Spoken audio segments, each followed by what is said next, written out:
12 अगस्त 1985 को इस दिन सूरज एक सामान्य से दिन पर उगा, लेकिन यह दिन जापान के इतिहास में एक महत्वपूर्ण मोड़ बन जाएगा। टोक्यो इंटरनेशनल एयरपोर्ट पर, जिसे अब हानेडा कहा जाता है, हमेशा की तरह चहल पहल थी। यहां हर दिन हजारों लोग आते जाते हैं। अपनी उम्मीदों और सपनों के साथ यात्री अपनी यात्रा के लिए तैयार थे। हर किसी के मन में एक नई मंजिल की चाह थी। उनमें से कुछ लोग जापान एयरलाइंस फ्लाइट 123 में सवार हो रहे थे, जो ओसाका जा रहा था। यह एक सामान्य उड़ान की तरह लग रहा था। उन्हें क्या पता था, यह फ्लाइट एक दुखद कहानी बन जाएगी, जो एविएशन हिस्ट्री में दर्ज हो जाएगी। यह घटना हमेशा के लिए याद रखी जाएगी। बोइंग 747 मॉडर्न एविएशन का प्रतीक तैयार खड़ा था। उसके विशाल आकार के आगे जमीन पर काम करने वाले लोग बौने लग रहे थे।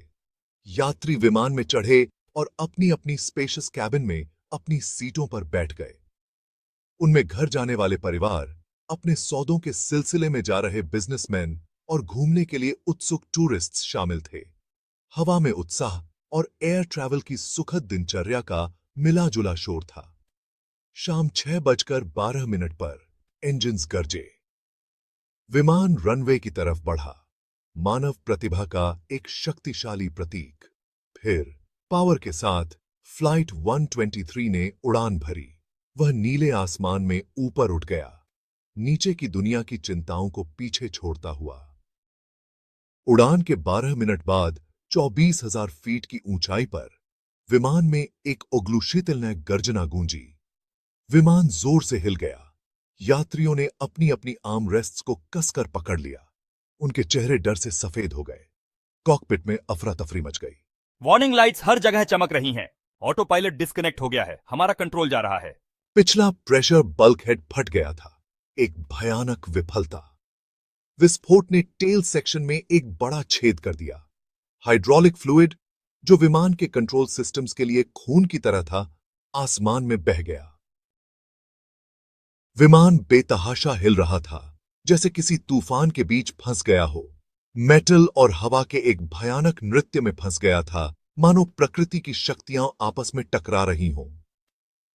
पायलट विमान को स्थिर करने के लिए बेताब होकर कंट्रोल से जूझ रहे थे। उनके चेहरों पर चिंता की लकीरें साफ दिख रही थीं। हाइड्रोलिक सिस्टम्स के फेल होने के कारण उनके मूवमेंट्स का धीमा रिस्पॉन्स मिल रहा था, जिससे स्थिति और भी गंभीर हो गई थी। अचानक ऑक्सीजन मास्क्स छत से नीचे गिर गए, जैसे किसी आपातकालीन स्थिति का संकेत दे रहे हों। यात्रियों को सांस लेने में तकलीफ हो रही थी और वे मास्क्स को जल्दी जल्दी पहनने की कोशिश कर रहे थे। तेजी से घटते दबाव के कारण उनके कान बंद हो रहे थे और वे दर्द से कराह रहे थे। मुझे सांस नहीं आ रही है। क्या हो रहा है? कोई मदद करो। केबिन क्रू, उनके चेहरे पीले लेकिन दृढ़ थे। वे अपने कर्तव्यों को निभाने में लगे थे। यात्रियों को शांत करते हुए गलियारों में घूम रहे थे, उन्हें सुरक्षा का आश्वासन दे रहे थे। Mayday mayday, this is Japan Airlines flight 123। हमने लॉस कंट्रोल। कृपया मदद भेजें। हमारी अल्टीट्यूड तेजी से कम हो रही है। हमें तुरंत मदद की जरूरत है। हाइड्रोलिक सिस्टम्स फेल हो रहे हैं। हम नियंत्रण खो रहे हैं। उनकी आवाजें तनावपूर्ण लेकिन नियंत्रित थीं। वे हर संभव प्रयास कर रहे थे। उन्होंने कंट्रोल खोने की सूचना दी और स्थिति को संभालने की कोशिश कर रहे थे। उनके शब्द नीचे असहाय बैठे एयर ट्रैफिक कंट्रोलर्स के लिए एक भयावह तस्वीर पेश कर रहे थे, जो उनकी मदद के लिए कुछ भी नहीं कर सकते थे।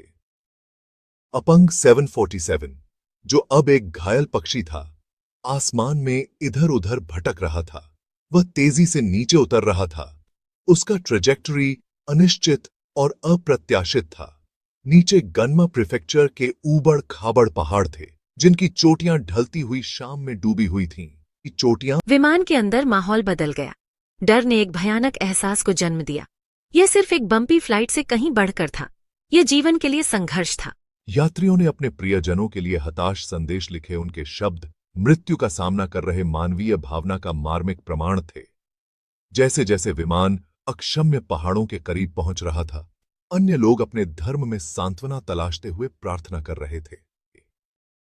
शाम 6:56 पर जब सूरज ढल रहा था और आकाश में हल्की लालिमा छा रही थी, 32 मिनट की दर्दनाक मशक्कत के बाद वह अनिवार्य हो गया। पायलटों के चेहरों पर चिंता की लकीरें साफ दिख रही थीं। बोइंग 747, जिसका डिसेंट बेकाबू हो गया था, तेजी से नीचे की ओर बढ़ रहा था। माउंट तकामागाहारा की ढलानों पर जा टकराया। यह एक भयानक दृश्य था। इंपैक्ट घाटियों में गूंज उठा, एक आखिरी भयानक आवाज। कभी शक्तिशाली रहा विमान, जो अब एक मैंगल्ड रेक था, पेड़ों के बीच टूटा पड़ा था। सैकड़ों मीटर तक फैले मलबे ने विमान के आखिरी पलों को दर्शाया। यह एक दर्दनाक दृश्य था। उसके बाद जो सन्नाटा छा गया वह उग्लुशीतल नहीं था, जो केवल आग की लपटों की आवाज और पेड़ों से होकर गुजरती हवा की सरसराहट से ही टूट रहा था। यह एक भयानक और दिल दहला देने वाला दृश्य था। दुनिया ने अपनी सांस रोक ली। बचाव दल इकट्ठे हुए, समय और कठिन इलाके से जूझते हुए। हर कोई उम्मीद कर रहा था कि कोई चमत्कार हो जाए। आशा क्षीण और धुंधली हवा में लटकी हुई थी। बचाव दल की मेहनत और समर्पण ने सभी को प्रेरित किया। अंजाम भयावह था। विमान में सवार 524 लोगों में से केवल 4 जीवित बचे। उनकी कहानियां, लचीलापन की चमत्कारी दास्तां, तबाही के बीच आशा की एक किरण प्रस्तुत करती हैं। जांचकर्ता दुर्घटना स्थल पर पहुंचे। उनके सामने एक कठिन काम था, इस भयावह घटना की ओर ले जाने वाली घटनाओं को जोड़ना। पहाड़ी पर बिखरा हुआ मलबा सुराग लिए हुए था। मलबे से बरामद किया गया ब्लैक फ्लाइट रिकॉर्डर पायलटों के हताश संघर्ष को उजागर करता है। उनकी आवाजें, मौत का सामना करते हुए भी शांत और पेशेवर, अपने विमान को बचाने के लिए उनकी असंभव लड़ाई की एक भयावह तस्वीर पेश करती हैं। पूरी दुनिया ने शोक मनाया। परिवारों ने अकल्पनीय क्षति का सामना किया। उस स्मारक बनाए गए, मोमबत्तियां जलाई गईं और पीड़ितों के लिए प्रार्थना की गई। फ्लाइट 123 की दुर्घटना ने जापान और एविएशन की दुनिया को हिलाकर रख दिया। इसने विमान के डिजाइन में कमजोरियों को उजागर किया, जिससे तत्काल सुरक्षा समीक्षा और संशोधन हुए। आपदा ने जीवन की नश्वरता और भाग्य की चंचल प्रकृति की कठोर याद दिलाई। इसने उन लोगों की बहादुरी को उजागर किया जिन्होंने अपने आखिरी पलों का सामना साहस के साथ किया, और उन लोगों जांच से घटनाओं की एक दुखद श्रृंखला का पता चला। 7 साल पहले की गई एक दोषपूर्ण मरम्मत ने पिछले प्रेशर बल्कहेड को कमजोर कर दिया था। बाद के मेंटेनेंस चेक्स में अनदेखी की गई यह छोटी सी खामी घातक साबित हुई।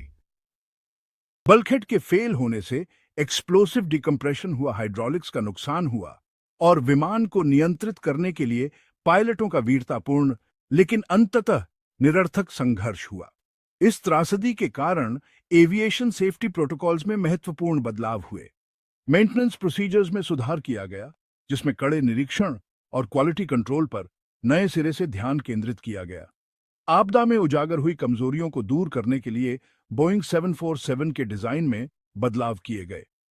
फ्लाइट 123 की कहानी गूंजती रहती है। यह एक सतर्क कहानी के रूप में कार्य करती है, जो हमें विजिलेंस के महत्व, निरंतर सुधार की आवश्यकता और मानवीय भावना की स्थायी शक्ति की याद दिलाती है।